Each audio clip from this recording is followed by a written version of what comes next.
The blood on her hands was not her own, and that was all that mattered as Emma Hartwell knelt in the straw-covered barn floor, her arms deep inside the laboring mare while thunder cracked overhead like rifle fire. It was late spring in 1882, and the rain had been falling for 3 days straight across the Montana Territory, turning the roads into rivers of mud and isolating the small ranch Emma had inherited from her father 6 months prior. The mare, a beautiful chestnut named Rosie, had been laboring since dawn, and now as the sun began to set somewhere beyond the storm clouds, Emma knew she was running out of time. The foal was breeched, and if she could not turn it soon, both mother and baby would be lost. Emma had watched her father deliver countless foals over the years, had even assisted him many times, but this was the first she had attempted entirely on her own. Her father had been a respected horse breeder, known throughout 3 territories for his gentle hand and keen eye. When he died suddenly last autumn, leaving Emma his ranch and his reputation to uphold, she had sworn she would not let either fall to ruin. At 22 years old, she was determined to prove that a woman could run a horse ranch as well as any man, even if it meant working herself to exhaustion and facing down skeptical neighbors, who thought she should sell and move back east to find a husband. Rosie whinnied in pain, her sides heaving with effort, and Emma whispered soothing words while her hands worked carefully inside the birth canal, feeling for the foal's legs. The barn door suddenly rattled, and Emma's head snapped up. She had not been expecting anyone, certainly not in this weather, and her rifle was leaning against the far wall, far out of reach. The door swung open, bringing with it a gust of wind and rain, and a man stepped inside, water streaming from his hat and duster. He was tall and broad-shouldered, with several days' worth of stubble darkening his jaw and eyes the color of storm clouds. Emma had never seen him before, and her first instinct was to reach for a weapon she could not access. "Easy," the man said, raising both hands to show they were empty. "I mean no harm, miss. My horse threw a shoe about a mile back, and I saw your barn lights. I was hoping to wait out the storm and maybe borrow some tools to fix it." Emma's jaw tightened. She could not spare the attention to deal with a stranger right now, not when Rosie's life hung in the balance. "The tools are on the bench to your left," she said sharply. "Help yourself and then be on your way." The man's eyes adjusted to the dim light of the barn's oil lamps, and he took in the scene before him. Emma on her knees beside the laboring mare, blood and fluid soaking her sleeves, her face pale but determined. He did not move toward the tools. Instead, he approached slowly, removing his hat and setting it on a post. "That foal's breeched," he observed, his voice calm and matter-of-fact. "I know that," Emma snapped, not looking up. "I have been trying to turn it for the past hour. Mind if I take a look?" Emma wanted to refuse, wanted to tell him she did not need help from some drifter who happened by in a storm, but Rosie made another sound of distress, and Emma felt her resolve crumble. Pride would not save this mare or her foal. "Fine," she said through gritted teeth, "but wash your hands first. There's a basin of clean water over there." The stranger moved with quick efficiency, scrubbing his hands thoroughly before kneeling beside Emma in the straw. Up close, she could see he was younger than she had first thought, perhaps 26 or 27, with weather-worn features that spoke of years spent outdoors.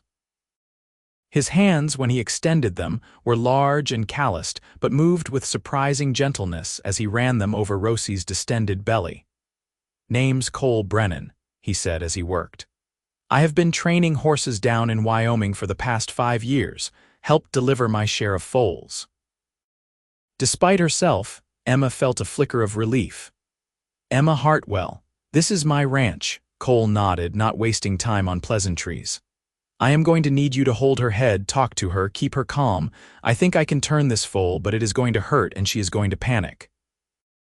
Emma moved immediately to Rosie's head, stroking her neck and murmuring soft reassurances while Cole positioned himself at the mare's hindquarters. She watched as his expression shifted to one of intense concentration, his hands working with careful precision inside the birth canal. Minutes stretched like hours, punctuated only by Rosie's labored breathing and the drumming of rain on the barn roof. "Almost there," Cole muttered, more to himself than to Emma. "Come on, little one, work with me here." Rosie suddenly thrashed, her eyes rolling white with pain, and Emma threw her weight across the mare's neck to hold her down. "Easy, girl, easy. He is trying to help. Just a little longer, I promise."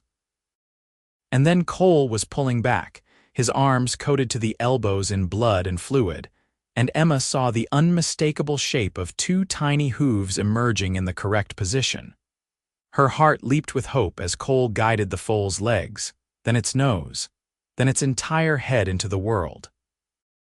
One more massive push from Rosie, and the foal slid free in a rush of fluids, landing in the straw with a wet thump.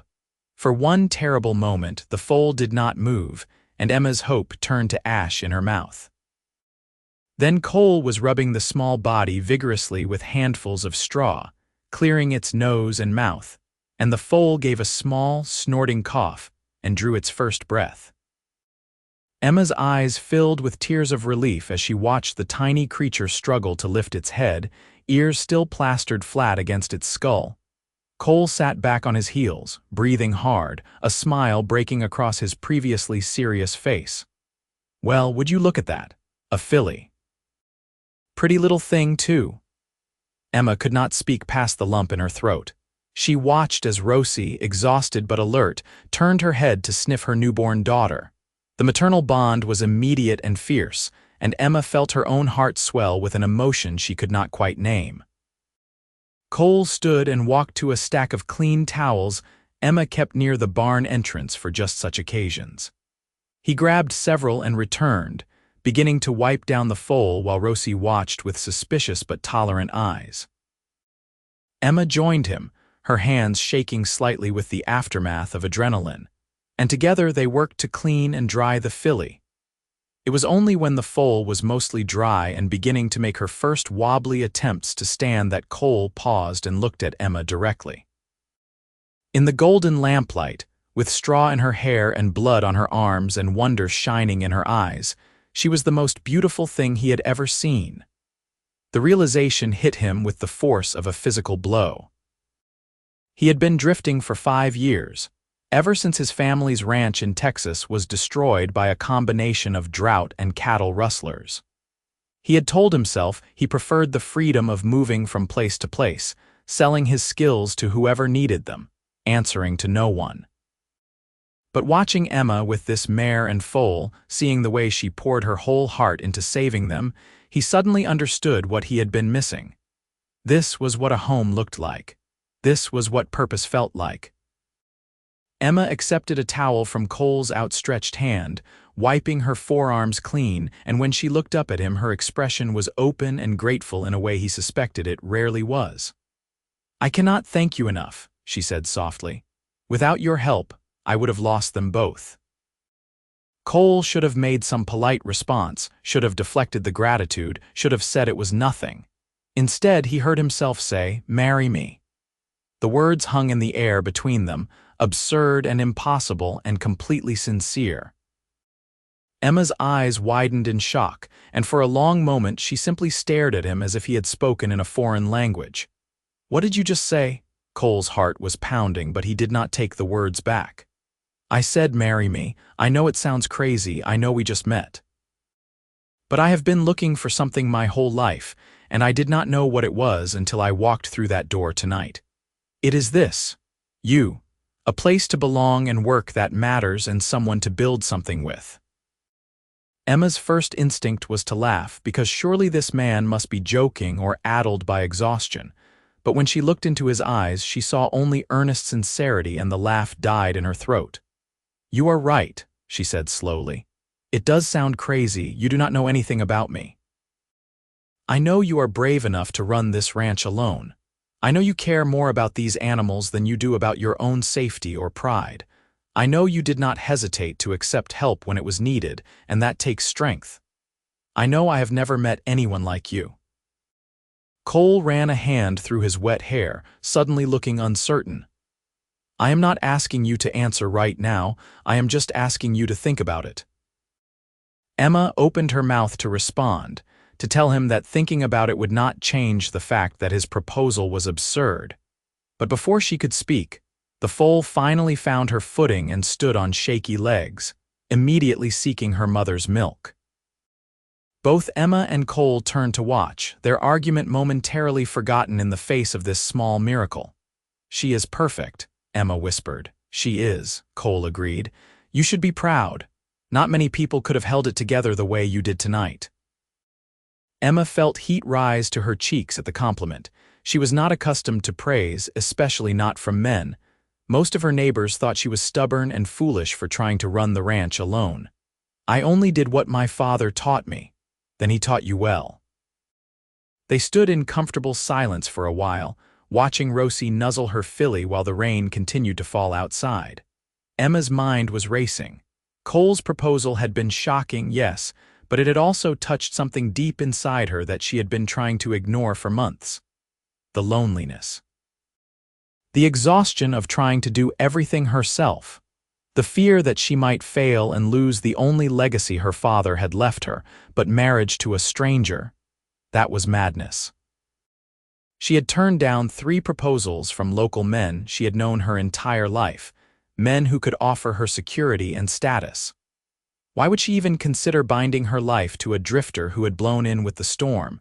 Because he did not look at her like she was a problem to be solved, she realized.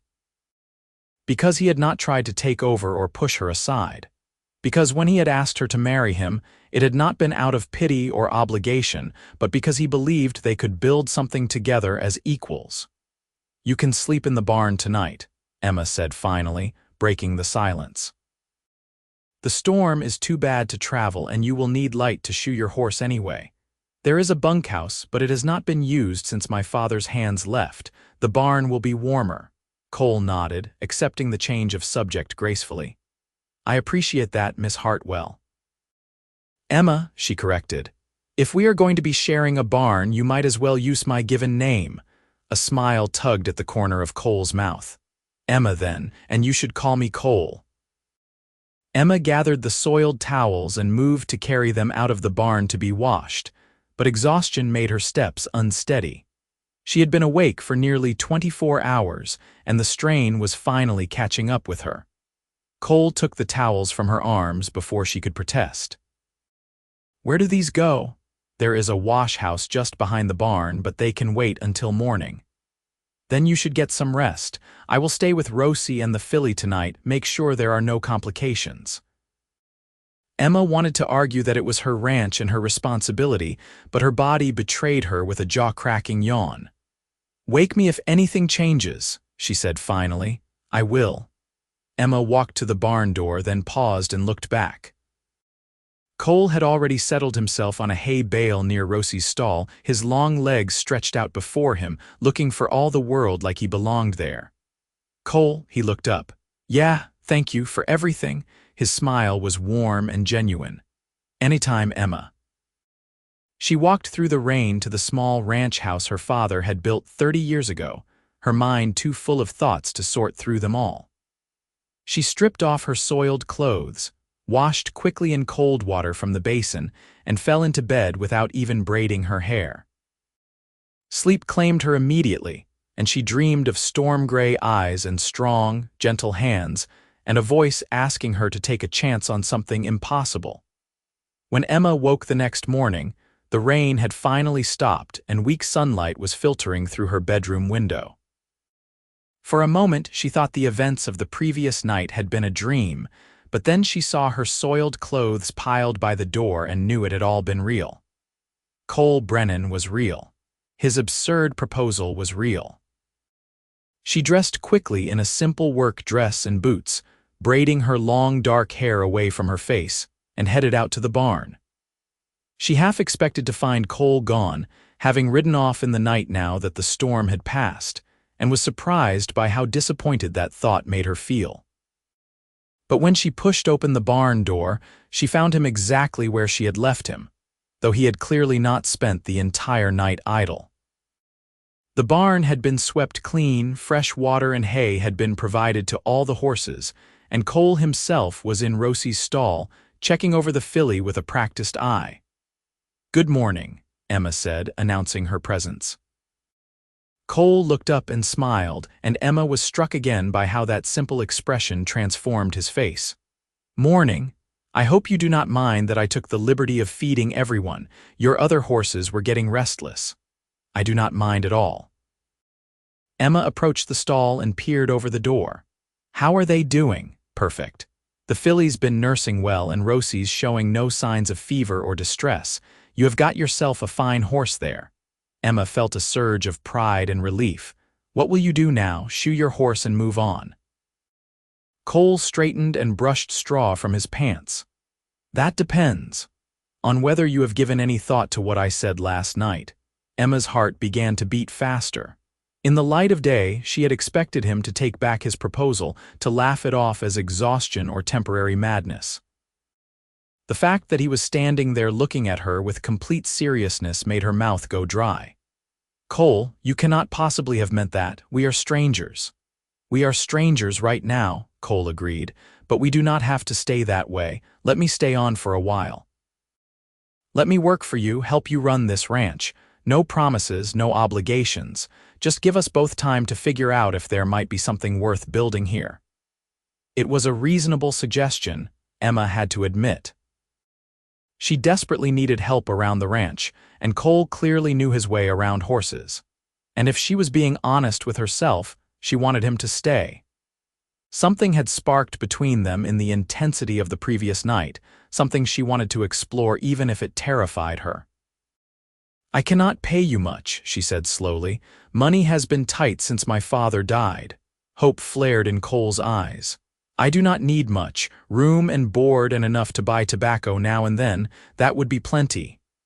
And if this does not work out, if we decide we were both just caught up in the moment, then I will move on, no hard feelings. But Emma, I do not think that is what is going to happen."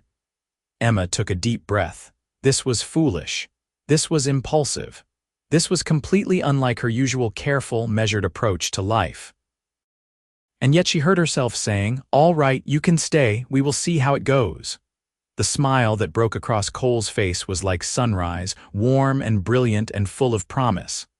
"You will not regret this, Emma, I swear it." She hoped he was right. The next few weeks fell into a pattern that felt both strange and surprisingly natural. Cole moved his few belongings into the bunkhouse, which they spent a day cleaning and airing out together. He proved to be an invaluable worker, rising before dawn and working tirelessly until after dark, never complaining about the hard labor or long hours. He could do everything from mending fences to breaking young horses to repairing the barn roof where it had started to leak. But more than his practical skills, Emma found herself drawn to Cole's easy companionship.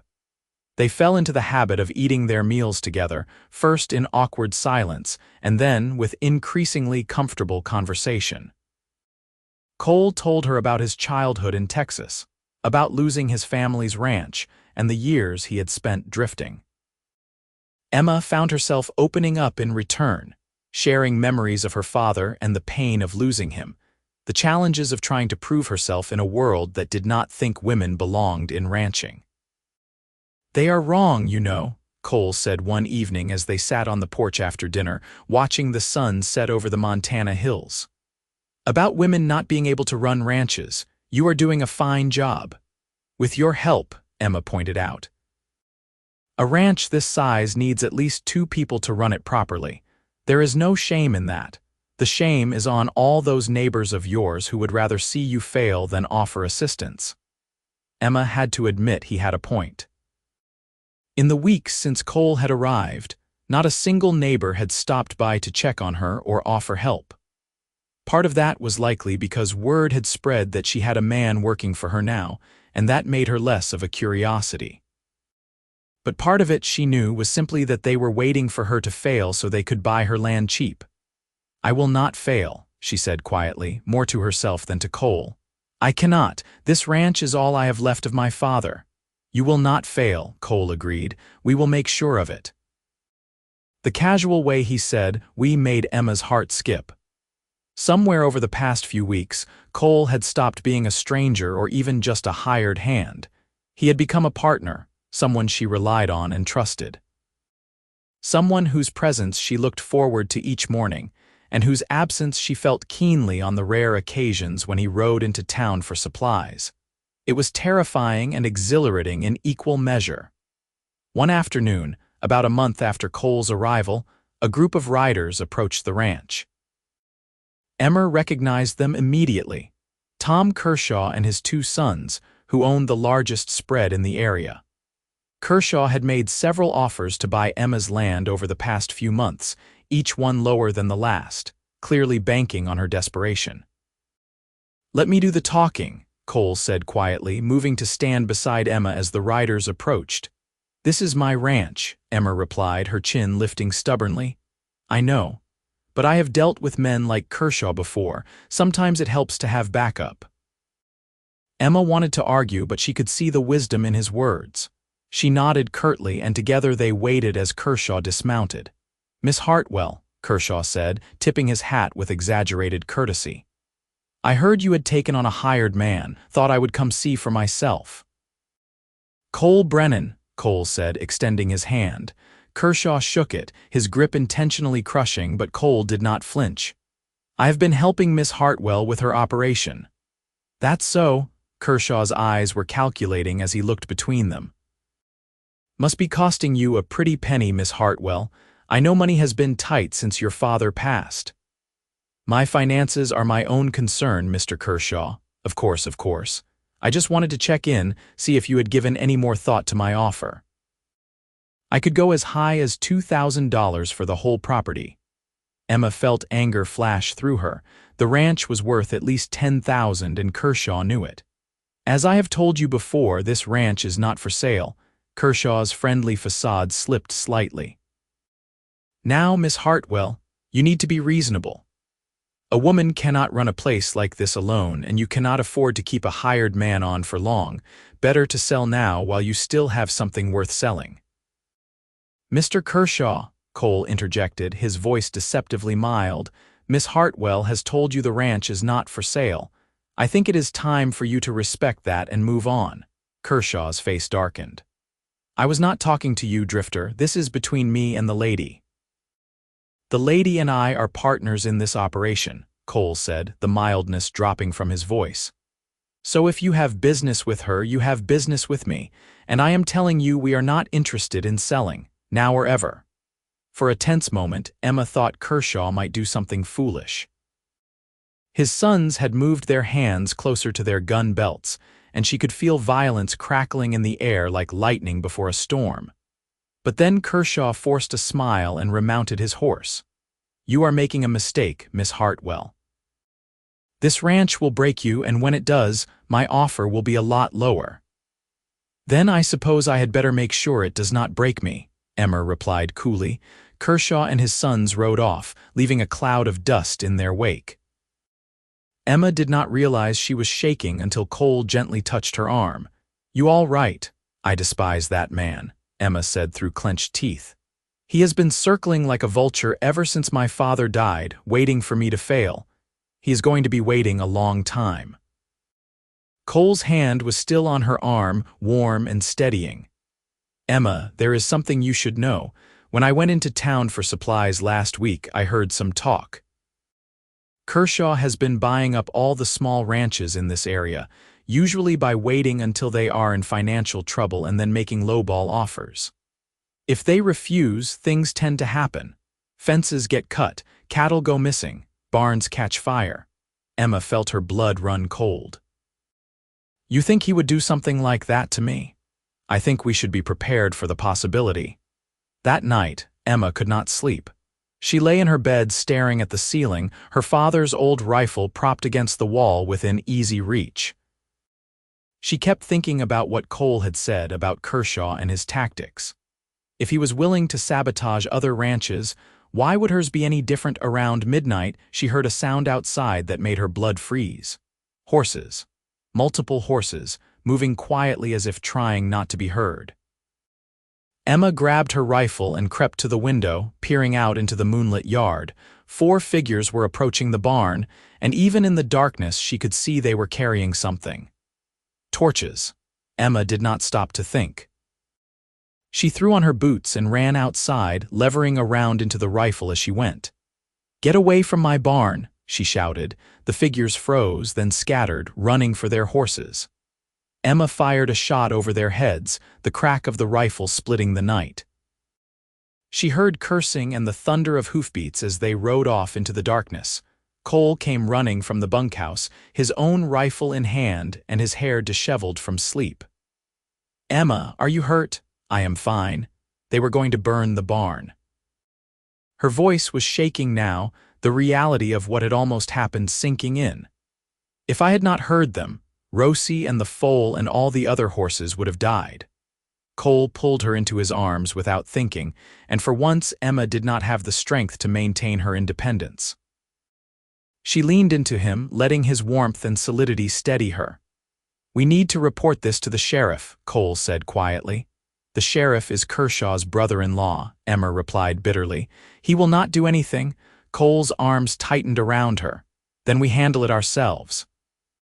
From now on, one of us keeps watch every night, we take turns sleeping, and we make it clear to Kershaw that we are not going to be intimidated." Emma pulled back enough to look up at him. "Why are you doing this, Cole? You could leave right now, find a safer place to work. Why stay?" Cole reached up and gently brushed a strand of hair from her face, his thumb lingering against her cheek. "I think you know why." Emma's breath caught. She did know. It was in every look he gave her, every casual touch, every moment of easy partnership. Cole had fallen in love with her, just as impossibly and completely as he had proposed to her that first night. And terrifyingly, wonderfully, she had fallen in love with him too. "Cole," she whispered. He kissed her then, soft and questioning, giving her every opportunity to pull away. But Emma did not pull away.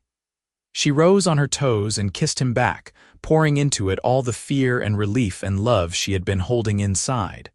His arms wrapped around her fully, lifting her slightly off the ground, and Emma felt like she was flying. When they finally broke apart, both breathing hard, Cole rested his forehead against hers. "Marry me, Emma, for real this time, not because of some crazy impulse, but because I love you and I cannot imagine my life without you in it." Emma laughed, the sound half sob, half joy. "Yes. Yes, Cole, I will marry you." He kissed her again, deeper this time, and Emma forgot all about Kershaw and his threats and the uncertain future. In this moment, wrapped in Cole's arms under the Montana stars, she had everything she needed. They were married a week later by the circuit preacher who passed through once a month. The ceremony was simple, held in the ranch house with no guests beyond the preacher himself, but Emma did not care. She wore her mother's wedding dress, altered to fit her taller frame, and Cole wore his one good suit. When he slipped the simple gold band onto her finger, his hands were shaking, and Emma loved him even more for showing that vulnerability. Their wedding night was spent in the ranch house, in the bed that had been Emma's since childhood. Cole was gentle and patient, taking his time to learn what made Emma sigh with pleasure, and Emma discovered that surrendering control could be its own kind of strength when it was with someone you trusted completely. They fell asleep wrapped around each other, and Emma woke feeling more content than she had since her father's death. But their happiness did not make Kershaw's threat disappear. If anything, the marriage seemed to enrage him. When word spread that Emma had married her hired man, Kershaw made it clear he viewed it as a personal insult, as if Emma had deliberately thwarted his plans. The harassment started small. A section of fence cut here, a broken gate there. Cole and Emma repaired the damage and said nothing, refusing to give Kershaw the satisfaction of knowing he was getting to them. But then things escalated. One of their horses was found with a deep gash on its leg that looked suspiciously deliberate. Their vegetable garden was trampled in the night. Emma's washing was stolen right off the line. "We have to do something," Emma said one evening as they surveyed the latest damage. Someone had let all their chickens out of the coop, and it had taken hours to round them up. We cannot just keep letting him do this." Cole's jaw was tight with anger, but his voice remained calm. "What do you want to do? We have no proof it is Kershaw, and even if we did, the sheriff would not help us. Then we go over the sheriff's head. We contact the territorial marshal, report what has been happening. That could take months, and Kershaw knows it. He is betting that he can wear us down before any help arrives." Emma slammed her hand against the fence in frustration. "So what do we do? Just wait until he burns the barn or poisons our well or does something we cannot recover from?" Cole was quiet for a long moment, then said, "We make him an offer." "What? Hear me out. Kershaw wants to buy your land, right? So we make him an offer to buy his land instead." Emma stared at him like he had lost his mind. "Cole, we barely have enough money to keep this ranch running." "How would we buy Kershaw's spread? We would not actually buy it, but Kershaw does not know that. We let it be known around town that we have come into some money, maybe an inheritance from my family back in Texas. We make a public offer for his land, a good offer. It will make him look like a fool if he refuses, and more importantly, it will make him angry enough to confront us directly instead of this sneaking around in the dark. And what good does that do us? If he confronts us directly, in town where there are witnesses, then we will have evidence of his harassment. Maybe not enough to get him arrested, but enough to make it harder for him to keep sabotaging us without looking guilty." It was a risky plan, but Emma could not think of a better one. Over the next week, they carefully spread the word about their supposed windfall.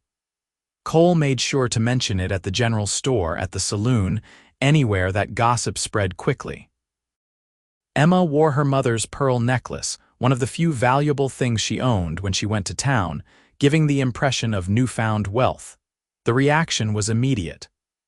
Within days, Kershaw stormed into the general store where Emma was shopping, his face purple with rage. "I heard about your little offer," he snarled. "You think you are clever, do not you, trying to make a fool out of me?" Emma stood her ground, very aware of the other shoppers watching with interest. "I have no idea what you are talking about, Mr. Kershaw. My husband and I recently came into some money and we have been looking to expand our operation. Your spread borders ours. It seemed like a logical business proposition." "Your operation?" Kershaw spat the word. "You do not have an operation. You have a little patchwork ranch that should have failed months ago. The only reason you are still hanging on is that drifter you married." "That drifter is my husband," Emma said coldly, "and he is twice the rancher you will ever be. You want to know why you are still in business, Mrs. Brennan?" Kershaw leaned in close, his breath hot on her face. "Because I have been too patient, but my patience is running out. You should sell while you still have something to sell." "Is that a threat, Mr. Kershaw?" The store owner, Mr. Davies, spoke up from behind the counter. He was an elderly man who had been friends with Emma's father, and his expression was hard as he looked at Kershaw. "Because I am hearing it as a threat, and so is everyone else in this store." Kershaw looked around and seemed to realize for the first time that he had an audience. His face shifted from rage to forced calm. "Of course not, just friendly business advice. But the offer stands, Mrs. Brennan. When you finally come to your senses, I will be waiting, though I cannot promise my price will be as generous then." He stormed out, leaving Emma shaking but triumphant. She looked around at the other customers, all of whom had witnessed Kershaw's barely veiled threat. "Thank you, Mr. Davies." The old man nodded. "Your father was a good man, Emma. I would not want to see his legacy destroyed by the likes of Tom Kershaw. You let me know if there is anything I can do to help." Over the next few days, several other townspeople made similar offers. It seemed that Kershaw's public display had backfired, turning at least some of the community against him. People who had previously ignored Emma's struggles now stopped by the ranch to offer assistance or simply to voice their support. The harassment did not stop entirely, but it slowed, and when it did occur, Emma and Cole were ready. They took turns keeping watch at night, and they documented every incident carefully, building a case that they could present to the territorial marshal when he eventually made his rounds. Summer deepened into autumn, and the ranch began to thrive. The foal, whom Emma had named Hope, grew strong and beautiful, showing every sign of becoming as fine a horse as her mother. Cole proved to have an exceptional talent for training, and word began to spread about the quality of horses coming from the Brennan ranch. They had more business than they could handle, and for the first time since her father's death, Emma felt like the ranch might actually survive. More than survive, she realized one evening as she and Cole sat on the porch watching the sunset. It was thriving. They were thriving. She looked over at her husband, at the way the golden light gilded his features, at the contentment in his eyes, and felt her heart swell with love. "What are you thinking about?" Cole asked, catching her staring. "About how much has changed in 6 months. About how you blew into my life during a storm and turned everything upside down." Cole smiled and reached for her hand, threading his fingers through hers. "Any regrets?" "Not a single one." Emma squeezed his hand. "Although I think we should probably tell people soon." "Tell them what?" Emma placed her free hand on her still flat stomach. "That we are going to have a baby." Cole's eyes went wide with shock, then bright with joy. He pulled Emma into his arms, holding her so tightly she could barely breathe. "Are you sure?" "As sure as I can be without seeing a doctor." "But Cole, all the signs are there. I think I am about 3 months along." Cole pulled back to look at her face, his expression a mixture of wonder and terror. "A baby. We are going to have a baby. Are you happy?" "Happy," Cole laughed, the sound pure and joyful. "Emma, I am terrified and thrilled and happier than I have ever been in my entire life. We are going to be parents." That night, they celebrated quietly, just the two of them, talking about names and making plans for the future. They would need to build an addition onto the ranch house, Cole said, to give the baby its own room.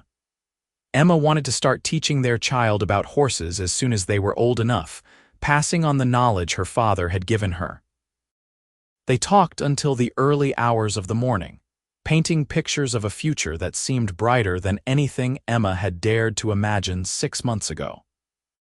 The territorial marshal finally arrived in late October, and Emma and Cole presented him with their carefully documented evidence of Kershaw's harassment.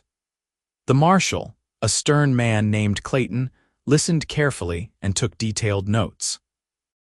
"I cannot arrest him based on what you have here," he said finally. "But I can certainly have a word with him, make it clear that I will be keeping an eye on his activities in this area." It was not everything Emma had hoped for, but it was something, and apparently it was enough. After the marshal's visit, the harassment stopped completely. Emma suspected that Kershaw had finally realized he was not going to win, that Emma and Cole were not going to be intimidated or starved out. The victory felt sweet, even if it was not as decisive as she might have wished. Winter arrived, blanketing the ranch in snow and forcing Emma and Cole to slow their pace. Emma's pregnancy was beginning to show now, and Cole became almost comically protective, insisting she do nothing more strenuous than cook and tend to light chores. Emma chafed at the restrictions, but had to admit that she tired more easily these days, and the baby's movements inside her were a constant reminder that she was responsible for more than just herself now.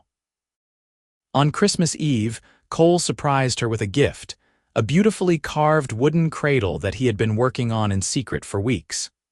Emma cried when she saw it, hormones and happiness combining to overwhelm her. "It is perfect," she whispered, running her hands over the smooth wood. "Cole, it is absolutely perfect. Our baby is going to sleep in this," Cole said softly, kneeling beside her. "Our child, Emma. A year ago I was alone and drifting, convinced I would never have a home or a family, and now look at us." Emma kissed him, tasting salt from her own tears. "I love you." "I do not think I have said that enough, but I do. I love you so much." "I love you too. More than I have words to say." They spent a quiet Christmas together, just the two of them and the horses, and Emma thought it was the best Christmas she had ever had. Better than any of the elaborate celebrations from her childhood, because this one she was sharing with the man she loved and the child they had created together. Spring arrived slowly, the snow melting to reveal the first green shoots of new grass. Emma's belly was large now, and the baby kicked constantly, as if impatient to enter the world. The doctor in town, a kindly woman named Margaret Sullivan, had examined Emma and pronounced her healthy and the baby strong. "Should be any day now," she had said at Emma's last visit. "You send your husband for me when the contractions start." Emma woke on a warm April morning to find her nightdress soaked and her first contraction already gripping her belly. She shook Cole awake, her voice surprisingly calm. "It is time. The baby is coming." Cole was out of bed in an instant, pulling on his clothes with shaking hands. "I will ride for the doctor. Will you be all right alone?" "I will be fine. Just hurry." Cole kissed her quickly and ran for the barn. Emma heard him saddling his horse, heard the pounding of hoofbeats as he raced toward town. And then she was alone with the pain and the anticipation. She had helped birth countless animals but had never experienced labor herself, and she was surprised by how overwhelming it was, how it took over her entire body and mind. Cole returned with Dr. Sullivan within the hour, and the doctor immediately took charge, shooing Cole out of the bedroom and instructing Emma on when to push and when to rest. The labor was long and exhausting, lasting well into the afternoon, but finally, just as the sun was beginning to set, Emma felt the baby slide free and heard its first angry cry. "It is a boy," Dr. Sullivan announced, placing the tiny, squirming infant on Emma's chest. "A healthy, strong boy." Emma looked down at her son, at his red face and waving fists and eyes that were trying to focus on her face, and felt love crash over her like a wave. He was perfect. Absolutely perfect. "Cole," she called weakly. "Cole, come meet your son." The bedroom door burst open and Cole rushed in, his face pale with worry. But when he saw Emma sitting up with the baby in her arms, his expression transformed into pure joy. He approached slowly, reverently, as if afraid he might break the spell. "Emma," he breathed, "is he really ours?" "He is really ours. Do you want to hold him?" Cole nodded, unable to speak, and Emma carefully transferred the baby into his father's arms. Cole held his son like he was made of glass, tears streaming unashamedly down his face. "He is so small." "He will grow," Emma said with a tired smile. "What should we name him?" They had discussed names for months but had never been able to settle on one they both loved. Now, looking at their son in the golden evening light, the answer seemed obvious. "Samuel," Cole said. "After your father, if that is all right with you." Emma's eyes filled with tears. "It is perfect. Samuel Brennan. My father would have been so proud." Dr. Sullivan stayed through the evening, making sure both Emma and the baby were healthy and teaching Cole the basics of infant care. By the time she left, promising to return in a few days to check on them, Emma was exhausted but deeply content. She lay in bed with Cole beside her and Samuel asleep in his cradle and thought that this was what happiness looked like. The next few months were a blur of sleepless nights and constant feedings, but Emma would not have traded them for anything. Watching Cole with Samuel, seeing the gentle way he held their son and the wonder in his eyes every time Samuel smiled or grabbed his finger, made Emma fall in love with her husband all over again. Cole was a natural father, patient and attentive, and he insisted on doing his share of the nighttime feedings and diaper changes despite Emma's protests that she could handle it. By the time Samuel was 6 months old, sitting up on his own and babbling constantly, Emma felt like she had finally found her rhythm as both a mother and a rancher. Cole had taken over most of the heavy work around the ranch, but Emma was back to handling the horses and managing the business side of things. They were a true partnership, each supporting the other, and the ranch prospered because of it. One afternoon in late summer, a visitor arrived that Emma had not been expecting. Tom Kershaw rode up to the ranch house alone, his expression unreadable. Emma felt her muscles tense, old anger and wariness rising, but she forced herself to remain calm. Cole emerged from the barn, positioning himself protectively beside Emma, but remained silent. Kershaw dismounted and stood for a long moment as if gathering his words. Finally, he said, "I came to apologize." Emma blinked in surprise. Those were the last words she had expected to hear from this man. "I beg your pardon," I said. "I came to apologize," Kershaw repeated, his voice gruff, "for the way I treated you and your husband, for the harassment and the threats. It was wrong, and I knew it was wrong even while I was doing it, but I let my pride and my greed get in the way of my decency." Emma exchanged a glance with Cole, who looked equally shocked. "What brought about this change of heart?" Cole asked carefully. Kershaw sighed. "My wife gave birth to a daughter 3 months ago. It nearly killed her, and for a while I thought I was going to lose them both. Sitting in that room, listening to her scream and knowing there was nothing I could do to help, it made me think about what is really important. And I realized I have been wasting my life trying to accumulate more land and more money, stepping on anyone who got in my way, when I should have been focusing on the people I love." He looked at Emma directly. "I heard you had a baby too, a son. And I heard that you and your husband are making a real success of this ranch, doing it the honest way. It made me ashamed of myself. So I am here to say I am sorry and to promise that I will not cause you any more trouble. You have my word on that." Emma did not know what to say. She had spent so many months hating this man, fearing what he might do to her ranch and her family, and now he was standing in her yard apologizing. Part of her wanted to reject his apology, to tell him it was too little too late. But another part, the part that had softened since becoming a mother, understood that people could change. "I accept your apology, Mr. Kershaw," she said finally. "And I hope your wife and daughter are both doing well." Kershaw nodded, relief evident on his face. "They are, thank you." He remounted his horse, then paused. "If you ever need anything, Mrs. Brennan, if there is ever anything I can do to make amends, you let me know." After he rode off, Emma turned to Cole. "Did that really just happen?" Cole laughed and pulled her into his arms. "I think it did. Looks like we can finally stop sleeping with one eye open. Thank goodness. I was getting tired of being paranoid all the time." They stood together in the yard, watching the dust settle from Kershaw's departure, and Emma felt like a weight had been lifted from her shoulders. The threat that had hung over them for so long was finally gone, and they could focus on building their life together without fear. The years that followed were good ones. Samuel grew into a bright, energetic boy who loved the horses as much as his parents did. By the time he was 3, he was already helping Cole in the barn, his small hands learning to curry and feed under his father's patient guidance. Emma found herself pregnant again when Samuel was 4, and this time she gave birth to twin girls, Anna and Rose, who arrived squalling into the world within minutes of each other and kept Emma and Cole running from the moment they opened their eyes. The ranch continued to thrive.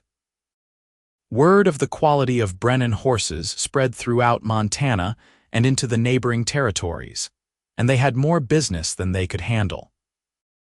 Cole hired 2 hands to help with the work, young men who were respectful and hardworking, and the operation expanded to include not just breeding but full training services as well. Emma's mother's old cradle saw use for all 3 children, and then when Samuel was 8 and the twins were 4, it was brought out again for a 4th child, a son they named Jacob after Cole's father. Emma joked that they were going to have to start a 2nd ranch just to have enough room for all their children, and Cole laughed and said he would not mind that one bit. On their 10th wedding anniversary, Cole took Emma back to the barn where they had first met, where Rosie had labored to bring Hope into the world.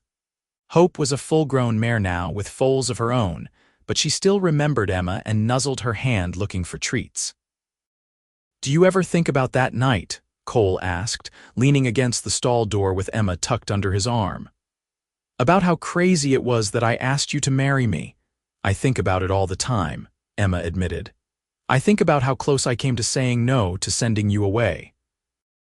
I think about how different my life would be if I had. Any regrets?"